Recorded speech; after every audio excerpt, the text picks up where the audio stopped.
Howdy my totally as always Tubular gamers, we're back with another video. I got another ranking video for you. I know everybody's favorite. Today we're going to be talking some Resident Evil. I feel like it's been a while since I really had a video dedicated to Resident Evil, but today we're going to be talking about all of the Resident Evil spin-offs. So Resident Evil, like most large gaming franchises, actually has a ton of spin-offs to it. Obviously there's the very large main series, all of the numbered titles, Code Veronica, etc, etc. But what about those Resident Evil titles that aren't all that well known, the weird oddities of the Resident Evil series, the spin-offs that really don't tie into any of the main series and just kind of do their own thing, like the Rail Shooter sub-series or Operation Racoon City or one of the many multiplayer focused Resident Evil games? Well, that's what we're focusing on today. We're just going to be talking about the RE spin-offs. And as always, ranking them worst to best. I'll be giving each game a little review. I do have quite a bit to say about all of these games. We're going to be stacking them up against each other, seeing which ones are actually worth playing, which ones are worth your time, which ones are scary, and which ones are best left forgotten. Outside of mobile titles, I'm really going to try to unearth all of these Resident Evil spin-offs, and I'll just say they are all of varying quality. Some of these are actually pretty decent, and other ones, well, you'll see soon enough. I will also preface that I know a lot of people consider Resident Evil Revelations 1 and 2 to be spin-offs in the Resident Evil series, but honestly, I don't consider them spin-offs. I consider them main games. They might not have a number in the title, but I think they're close enough to being main games that they really are, and when it comes to their quality, I think they're actually very good. If I included Revelations 1 and 2 on this list, they would easily be at the top of the list. That's all I will say. Anyway, enough dilly-dallying around. Let me know down below what your favorite Resident Evil spin-off is, or maybe any fun memories you have with these games, or if you completely disagree with me, that's always something you can write down below. Either way, I'm always lurking in the comments. Please like, share, comment, subscribe. I got the Patreon and the super thanks. Any support, it truly, and I mean truly, is greatly appreciated. Seriously, thank you all so very much. So, let's get to it. Out of all of these Resident Evil spin-offs, what do I believe is the worst? And so here we have Umbrella Corps. So this one came out in 2016, and I've talked about it a few times on my channel, but this really is like the worst game Capcom has ever put out. They don't put out too many stinkers, but this really is the Cleveland steamer of Capcom games. This is unfortunately just one of those games that has absolutely nothing going for it, especially in current year. So it was released as a tactical shooter with a multiplayer focus. So I guess this was Capcom's response to Siege, maybe Call of Duty at the time, maybe Overwatch. It feels like it was a response to all of the popular shooters in the 2010s, and it really just fails to capture the magic of any of those games. So what is this game even about? Well, it takes place after Resident Evil 6 when Umbrella Corporation finally collapses, and it's about several of Umbrella's competitors sending in special forces to try to get all of Umbrella's research and BOW information. And so it sees you playing as agents trying to get that information. The story's pretty whatever in this game, the world, setting, all of that. I don't think really anybody cares about it for this game because most people don't really care about this game, and that's because the gameplay, it's just not very good. I mean, just look at it. What kind of shooter looks like this? Not only is the point of view just very strange, but it leads to the game feeling incredibly awkward. Might I remind you, this is a tactical shooter. The most important aspect of a tactical shooter is the shooting and the movement and the feel, the general tactility of the shooting. If the shooting is bad in the tactical shooter, well then what's the point? We're already off to a bad start, but this game has more issues than just crummy combat and bad gunplay. Like I mentioned, this was a multiplayer-centric game with a tacked-on single-player mode. All you can play in current year is the single-player mode. This game was pretty much dead on arrival, like nobody wanted this pre-release and nobody's wanted it after it came out. After looking on Steam charts, the game's all-time peak was less than 500 players, and that was literally on release day. Like nobody's been playing this game. It's long since dead. So I was curious and looked it up. Lord of the Rings Gollum had a higher all-time peak on Steam. Gollum had a higher all-time peak than this game. So I guess Gollum really did win that argument. I'm getting off topic here. What I'm trying to say is that all you can play is this crummy single player, and crummy it is. It is really bad. Basically, they just drop you into the multiplayer maps and give you very basic objectives, what would be, multiplayer objectives, but you're by yourself and you're killing some zombies. So you're defending points, you're capturing areas, you're fighting off the zombies. It is really basic stuff. It's like the most mundane, unimaginative, generic gameplay that you could think of for a shooter. It's as brain dead as the zombies you're killing. There's nothing exciting or engaging, there's no interesting set pieces, the level design is basically not there since it's just multiplayer maps, the shooting is terrible, the presentation isn't very good, and it really just has no business being in the Resident Evil franchise. It's just a truly horrible game all around. I bought it for like $2 or $3 and I want a refund. It really is that awful. It probably goes without saying, but I absolutely do not recommend this game to anybody, not even my worst enemies. When it comes to games, this is like the biggest L Capcom's ever taken, but at least a year later they would release Resident Evil 7, which kind of fixed everything for Resident Evil, and it feels like Capcom as a whole, so let's just forget about this game, yeah? So for this entry, I've got two games, a double creature feature as I like to call it. I've got Resident Evil Resistance and Resident Evil Reverse. Both of these are multiplayer games that came out over the last 5 years and they're pretty much dead. However, despite them being dead, I'd rather play them over Umbrella Corps. I'd rather stare at the main menu searching for a match than whatever Umbrella Corps is trying to do. So what even were these games? I will very briefly go over them. Resident Evil Resistance was an asymmetrical survival horror game that saw 4 survivors going up against a mastermind. If you've ever seen Dead by Daylight, the Friday the 13th game, or Evil Dead, the video game, you're probably going to know what this is all about. The 4 survivors are trying to escape and survive, and the mastermind's trying to stop them with traps and enemies. It isn't the most original idea, but I feel like this actually could kind of work for Resident Evil, but based off of the player counts, this clearly did not. All of the usual suspects were here of a bad online game, poor matchmaking, bad unbalancing, feeling very repetitive, and just not being very fun. I feel like this isn't the worst idea for Resident Evil multiplayer, but it just didn't hit the mark. And speaking of not hitting the mark, we have Reverse. I guess Capcom didn't learn their lesson here. Reverse is an online 6-player third-person shooter, and this just isn't it. I remember this game was supposed to launch with RE8, but it just kept getting delayed and less people cared, myself included, and when it came out, it went over about as well as a wet fart. Barely anybody cared, and the game was heavily panned for a real lack of variety, a lack of content in general, and then just very aggressive microtransactions. Like, this is probably the most aggressive microtransactions of any Capcom game. There's a reason why basically nobody plays this. Resident Evil in PvP has just never worked out. They've tried so many times now, and I feel like it's just straight up never worked. I don't get why they keep trying. And so here we have Resident Evil Survivor, which originally came out in 2000. This was actually the very first Resident Evil spin-off, and in my opinion, it really is one of the worst. So this game was actually the first release in the Gun Survivor sub-series of Resident Evil, where it's like gun shooters, but you can actually, like move around. You're not just on a track the entire time.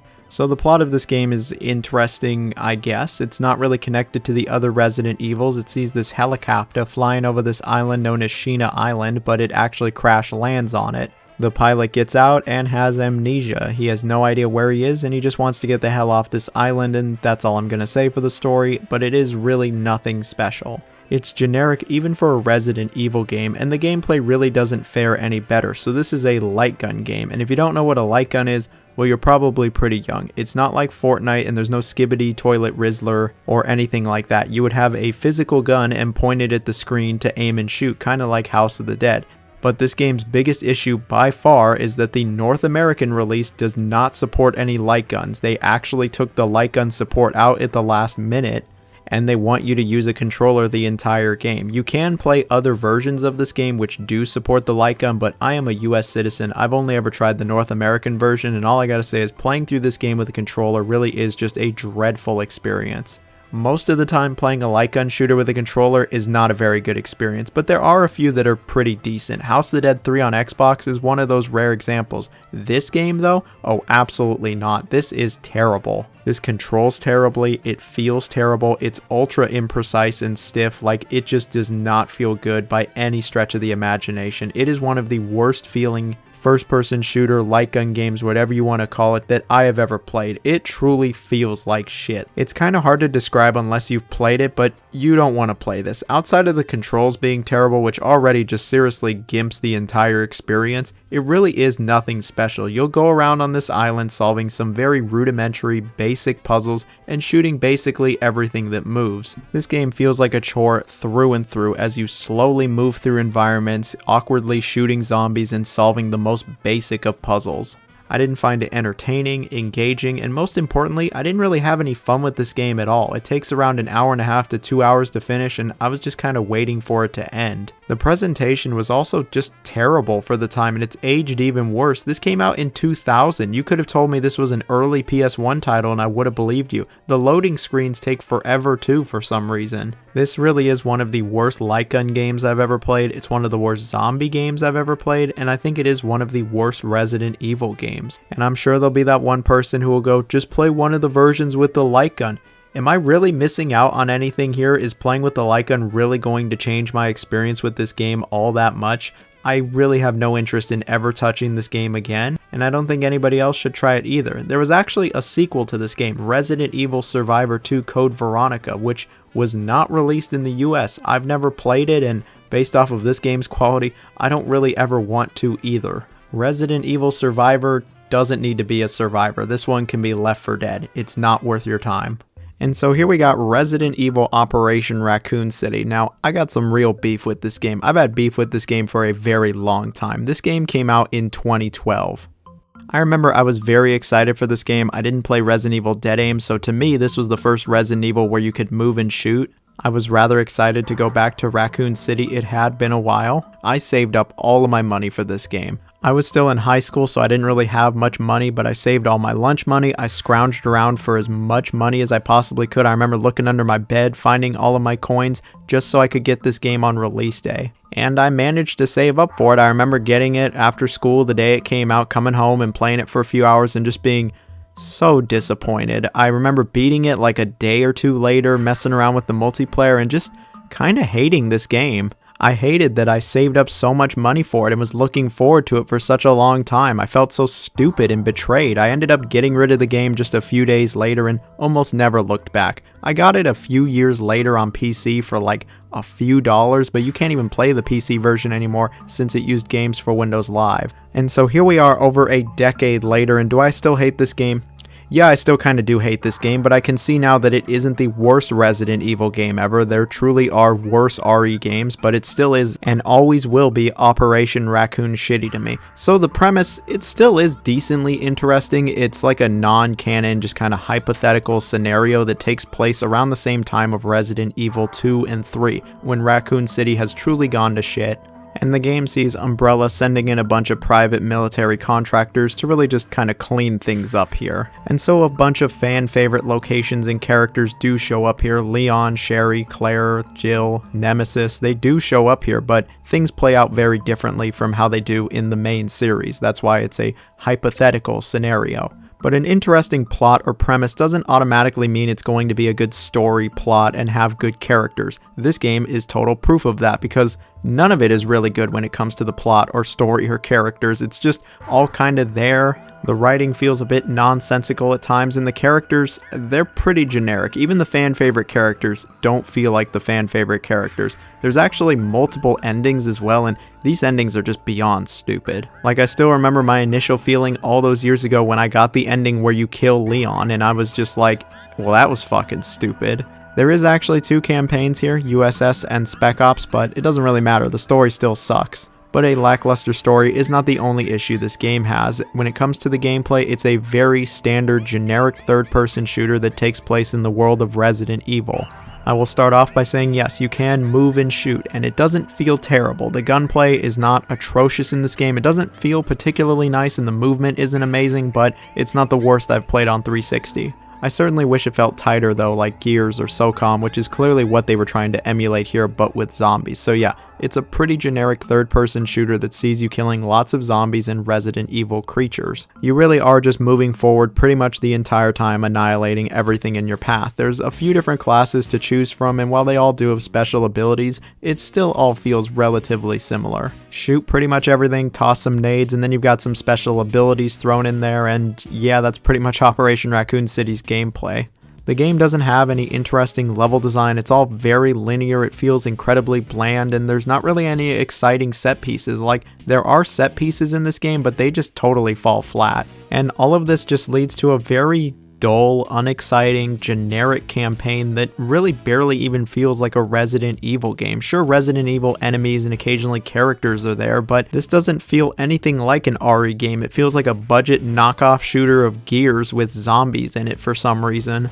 And it's never able to shake that feeling off. You can play the game solo or you could play cooperatively, and all I gotta say is it doesn't really matter. Either way, it wasn't a very enjoyable experience. There was multiplayer, and I remember trying to get into this, like I really was trying to force myself to get into it, but I just couldn't. I didn't find this enjoyable at all. The PvP was just straight up not well designed, and I could say that really about most of the game. The presentation wasn't any good either. For 2012, I don't think this was a very good looking game. In some areas it's actually pretty ugly and the frame rate was more than a little sussy. And all these years later, it's still very apparent to me that this is a game that you should not play. I do not recommend this game. For every cool or unique idea it has, it just kind of throws it out the window or wastes it. I remember on the 360 and only the 360 for some reason, you could even play as Nemesis, but this wasn't even good. He just felt like a waste and he's way better in Ultimate Marvel vs. Capcom 3. Avoid this one. So here we have Resident Evil Gaiden, which released for the Game Boy Color in 2002. This is one of the strangest Resident Evil games ever released, and there's really never been another Resident Evil like it. Because it was on the Game Boy Color, they had to make a lot of changes and sacrifices to Resident Evil's formula as a whole, and so yeah, this game plays very differently from any other RE title. The plot is also very strange. It's a non-canon story that sees a cruise ship getting infected with zombies, and so they send Leon Kennedy to go figure out what's happening. Eventually he loses contact with HQ and they send Barry Burton to go rescue him. Yeah, it honestly sounds like bad fan fiction. The story's really nothing to write home about here, but I guess it is interesting to see that before Revelations there actually was a Resident Evil game that had zombies on a boat. Anyway, back to how this game plays. So yeah, it plays pretty differently from any other Resident Evil. It's played from a top-down perspective where you're exploring around environments, collecting items, and of course fighting off zombies. When it comes to fighting off the zombies, it's really weird. When you run up to an enemy, it goes to like a first-person combat mode with a reticle constantly moving left to right, and then you just shoot. And then hopefully you hit the zombie and you're able to kill it. The combat is very awkward. It just feels incredibly disjointed from the rest of the game. It's like an RPG encounter or something, but you're just shooting a zombie. And I feel like it can really mess with the pacing. When it comes to exploring these environments and getting items and solving and I mean very basic puzzles, it really is nothing special. This level design is just kind of there. It doesn't do anything all that exciting, not even for a Game Boy game, and I never found myself having an aha moment or being like, wow, that's a good puzzle, or wow, I didn't expect that. No, it really is all pretty standard stuff here. The game certainly doesn't have a killer sense of exploration, and it definitely does not have any horror or scares to it. The controls can also be a little awkward at times, but you could probably get used to it. I never got used to the music or sounds in this game. Like, I wanted to play this thing on mute. It just had some ear-grating noises. But hey, at least for a Game Boy Color game, it does look pretty decent. I mean, I've certainly seen worse Game Boy Color games. So overall, Resident Evil Gaiden, I wouldn't say it's like this awful, horrible dumpster fire of a game that nobody should play, but I certainly would have a hard time recommending it. It is really interesting. It is a bit impressive for the Game Boy Color, but ultimately it just kind of comes down to why. Outside of the obvious, money, why would they make a Game Boy Color game? They had to strip down Resident Evil's gameplay and its mechanics and really its identity to a certain degree. It just feels incredibly watered down from almost any other Resident Evil game. And I get it, it's a Game Boy Color game, maybe I'm just being way too harsh on it, but I didn't really love my time with this, and I don't think most people would either, especially nowadays. If you're like a die-hard Resident Evil fan, then maybe it's worth playing. Otherwise, yeah, you could totally skip it. And so here we have Resident Evil Dead Aim, which released for the PS2 in 2003. This would be the last of the Gun Survivor series, and in my opinion, it's the best one. Even including the Dino Crisis spinoff, this is the only one I really found enjoyable at all. And I found this game, even at its very best, to be just okay. First off, you don't have to use a PS2 controller. You can actually use a light gun with this game. You can even use a USB mouse. So you got plenty of different control options, and when it comes to the controls, it's decent enough in this game. I'm not going to act like it's great. You actually do switch between third and first person here, and it controls okay. The controls are not really a big issue with this game. When it comes to this game's setting and plot, it is pretty generic, even for Resident Evil. It takes place after Resident Evil 2 aboard an Umbrella-owned ocean liner. Yeah, that goes about as well as you'd expect. It becomes infested with zombies, and a special forces agent known as Bruce is sent in to investigate what happened, and to hopefully use this information to take down Umbrella. The story, yeah, it's pretty generic. Nothing really happens here. It doesn't do anything you haven't seen before in a Resident Evil game, and it's rather unimaginative. You can probably predict how every single situation is going to go in this game, including the ending. It's just not a very good story, and these characters are very whatever. Speaking of the characters, I guess here's a good time to bring up the voice acting. The voice acting is like hilariously bad. This is some of the worst voice acting I've ever heard from this series, and that really is saying something. When it comes to the presentation in general, I mean, it looks okay, I guess. None of the environments or character models or lighting or really anything looks all that good, but it doesn't look absolutely terrible either. It's just, eh. And is a pretty good way of describing how I feel about the gameplay in this game. So like I mentioned, you do switch between third and first person. You run around in third person and then go into first person to shoot enemies. And you can actually move and shoot at the same time. The shooting, it's not terrible in this game, but I wouldn't say it feels particularly amazing or satisfying, especially when compared to other light gun shooters around this time. I'll go back to House of the Dead 3. That game feels amazing. This game, yeah, it just feels alright. Outside of the shooting and killing and running around, you will be exploring areas, solving very basic puzzles, getting items, using them somewhere else, interacting with the world, and just trying to move forward. This is a very linear experience, and I don't think anything's really going to stump you in this game. There's plenty of lore to read at least, and there's a nice save theme. That's probably the nicest thing I can say about this game, is that the save theme, it's actually pretty good. Look, this gameplay, it's not amazing, and I wouldn't say it comes together in a particularly satisfying way. The level design and pacing and progression are fine enough, the shooting's okay, and the story, yeah, it's very predictable. But it doesn't have any huge glaring issues to it. The controls, they're fine for what they are. The level design and progression are okay. And while I found the story and characters rather generic, I didn't hate my time with this. I will say at the very least, I have played much worse light gun games, and I think compared to the original Resident Evil Survivor, this is a big step up.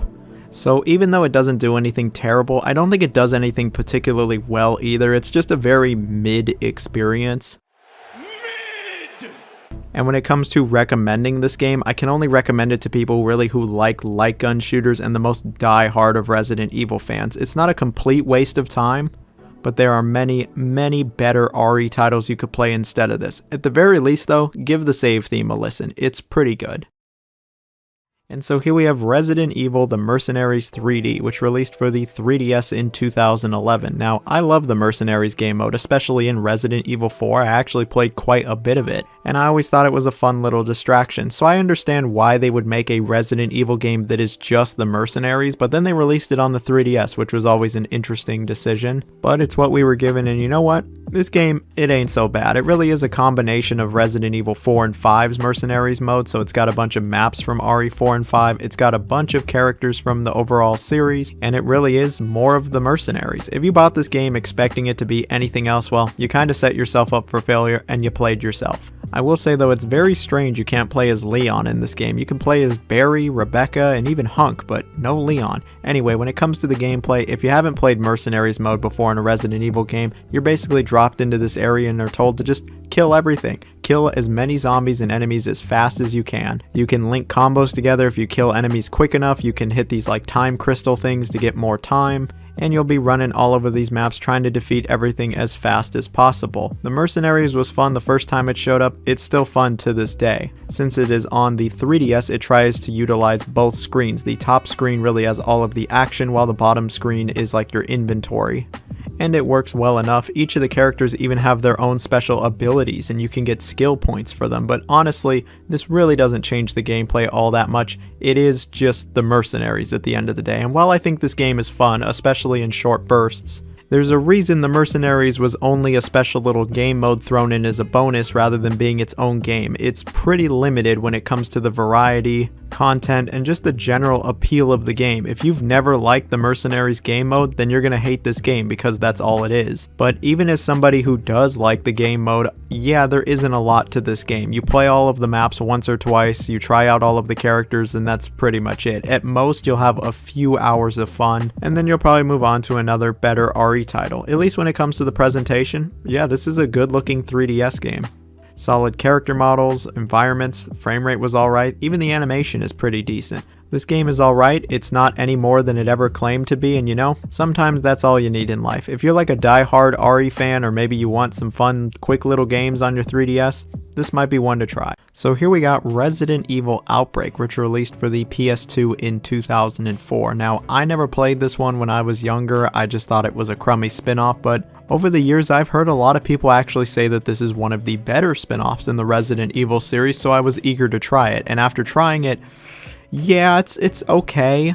It definitely has some issues, but I've certainly played worse in this franchise. When it comes to the story, it's not the most original thing. There's an outbreak in Racoon City. You're in Racoon City! It's a zombie abyss! I know, shocking news, but it's not about Leon or Umbrella or Hunk or anyone from the mainline games. It's an entirely new cast of characters trying to get the hell out of Racoon City. And this new cast of characters, the story in general, it actually isn't that bad.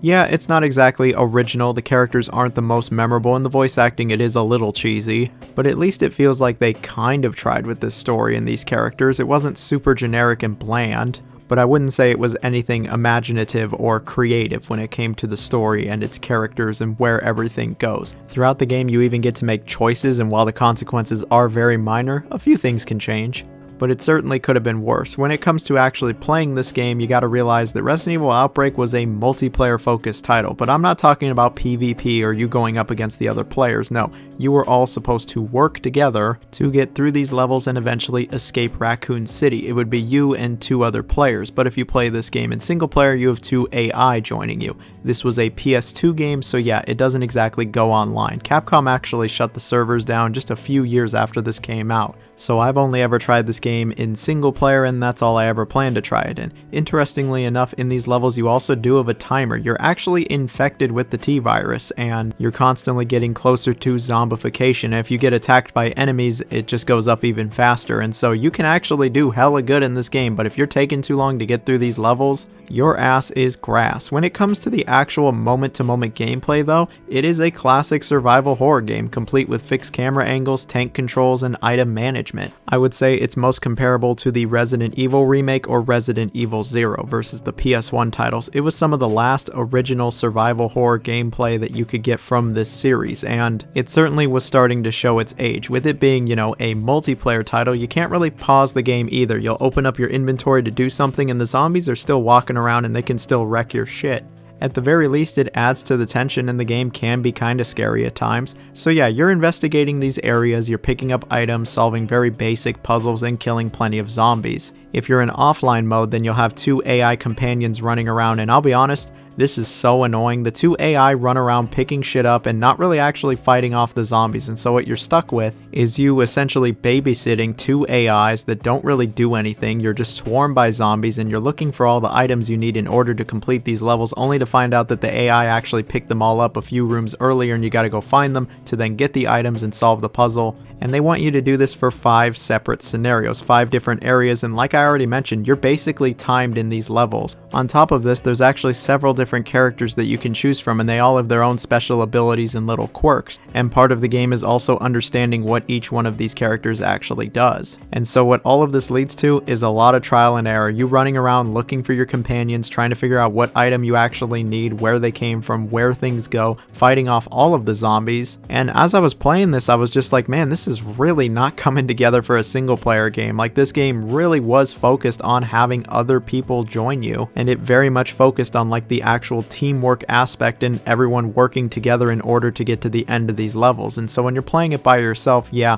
it's just not that enjoyable of an experience. I'm not going to act like it was absolutely terrible, and once I got used to the AI just running all over the place and taking everything, I was able to get through the game, but I wouldn't say it was exactly the most enjoyable. At least from a presentation standpoint, point, the game was actually pretty decent for the time. The other thing that is worth mentioning is the level design is decent. There's even some good set pieces here. Like when there's just this giant wall of zombies and you're trying to assemble the bomb, this is actually memorable. This is decent. The game needed more of this. Like, I can see the potential of this game as I was playing it. I can see why some people look back fondly and go, oh yeah, I played it with my buddies. It was a really great time. There's really not any other games like it, especially not for the 2000s. So at the very least, it was very unique. You can actually play the game without AI companions, but they want you to beat the game on the hard difficulty first. Then you unlock this mode known as Lone Wolf, where you are by yourself, and I imagine this game, it's probably better if you were just by yourself, but I struggled as it is to even get through this game, so you're not going to catch me trying this.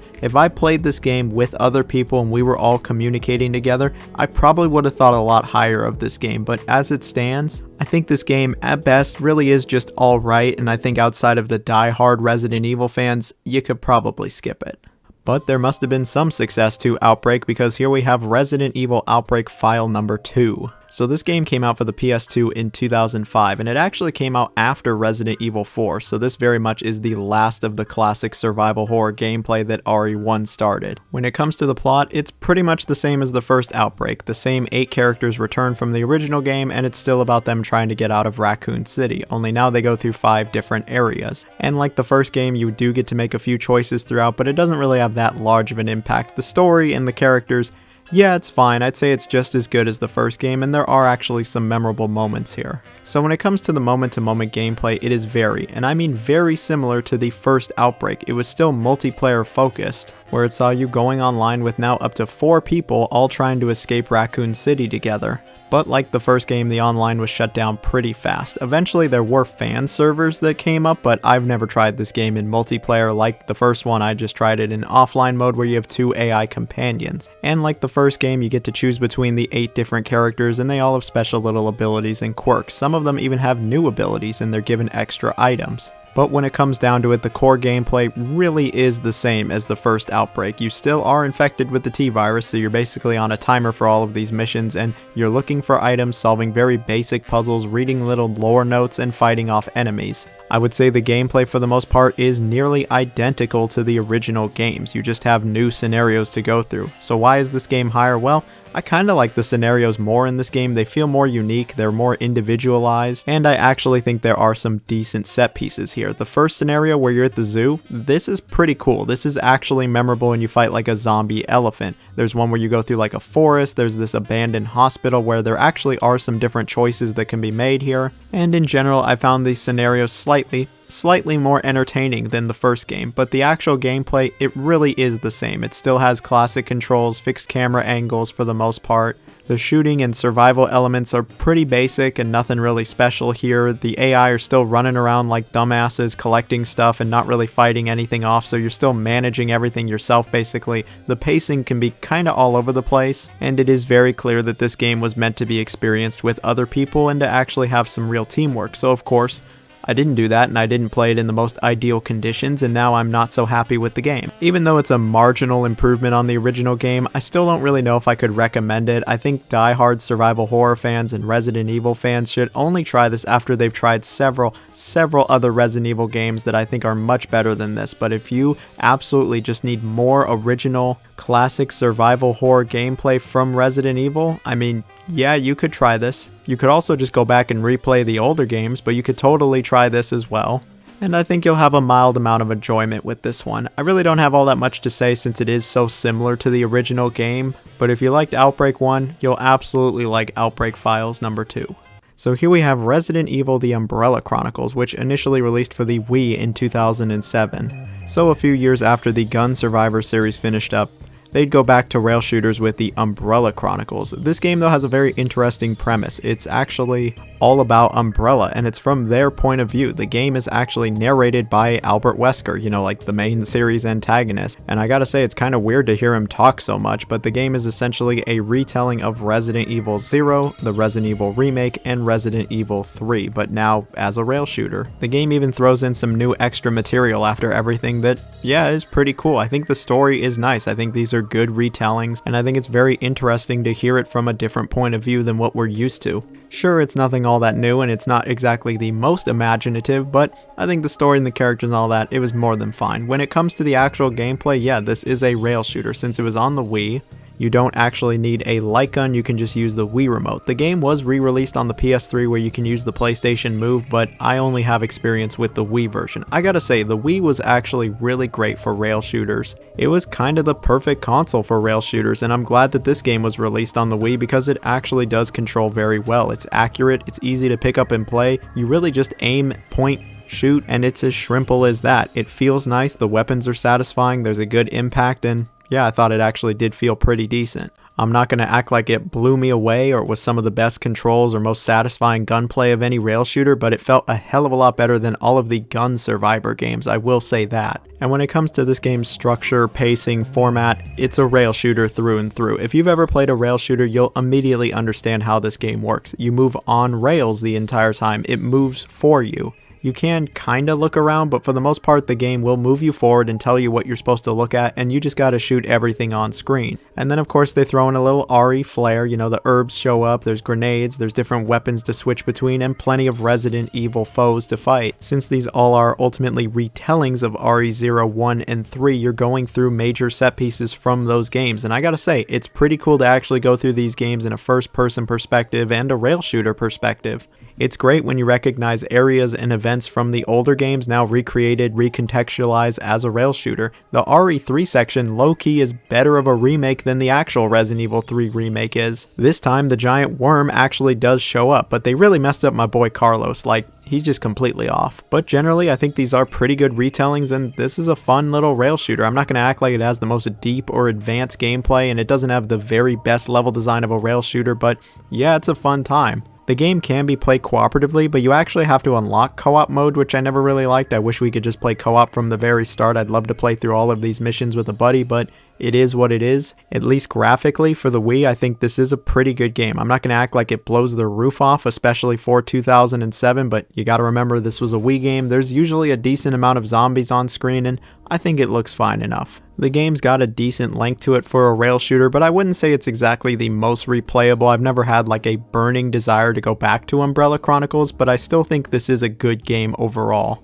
At the very least, I think it is one of the better rail shooters for the Wii. The game has no modern re-release. Like I said, it was released on the PS3, but that was the last time it was released. If you want to play this game nowadays, you're going to have to dust off the Wii or the PS3 and the Move controllers, or play it on an emulator.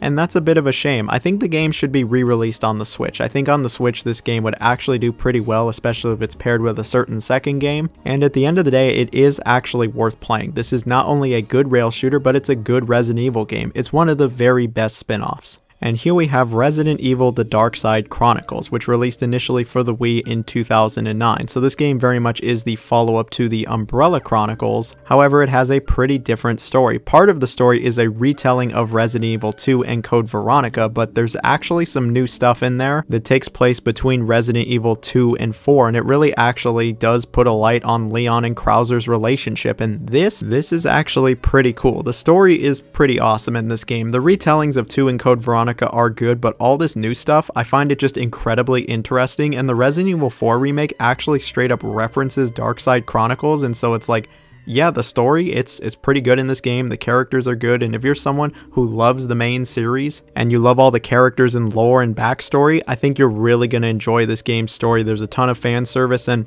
I just think it's really good overall. Especially for a rail shooter. How many rail shooters actually have like even a real story to them? This game though, it's got some good shit. Even if you aren't a fan of rail shooters, the cutscenes alone make this game worth playing. But when it comes to actually playing the game, it is very similar to the Umbrella Chronicles. It is a rail shooter where you move, on rails, and you're shooting basically everything that moves. You can now switch between weapons, like whenever you want. You can actually save the herbs instead of using them instantly, and the game just feels a lot better in general. The shooting feels really great, it controls well, it's satisfying for the most part, and it's just really easy to pick up and shoot. The gunplay, it's nothing short of awesome. And then you go through plenty of awesome set pieces. I mean, them recreating 2 in Code Veronica is really great, and it's always really great to see somewhat different interpretations of these older games, especially Code Veronica, since we actually still don't have a remake of Code Veronica. Hopefully that changes soon enough in the future. Right now, this is the closest thing we have to a remake. But what I'm trying to say is that there's some really great set pieces here. The levels are memorable. You're going to have a lot of fun. You're going to blast the shit out of everything. And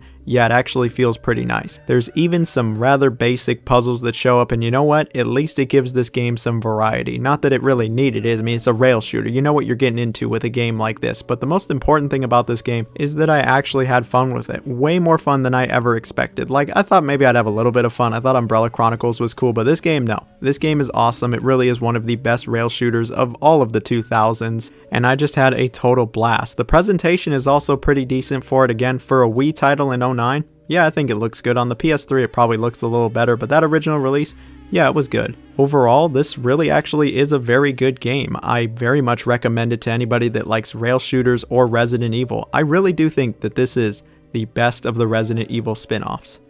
Again, it is worth noting, I don't think Revelations 1 or 2 or Code Veronica are spin-offs. I think all of those are main games, but I don't think RE spin-offs get better than Darkside Chronicles. As you can see, Resident Evil and spin-offs don't exactly have a great track record. I have a hard time recommending like 80% of these games, but Umbrella and Darkside Chronicles, yeah, they're actually pretty good. They're worth playing, and I really think that they should be re-released for the Switch and probably PC as well, and I'm certain that they'll come in the future. Capcom is pretty good when it comes to re-releasing their older games, so just give it some time. I'm sure it will come, and when it does, it absolutely is worth playing. These are 2 very fun rail shooters that are honestly way better than you'd expect.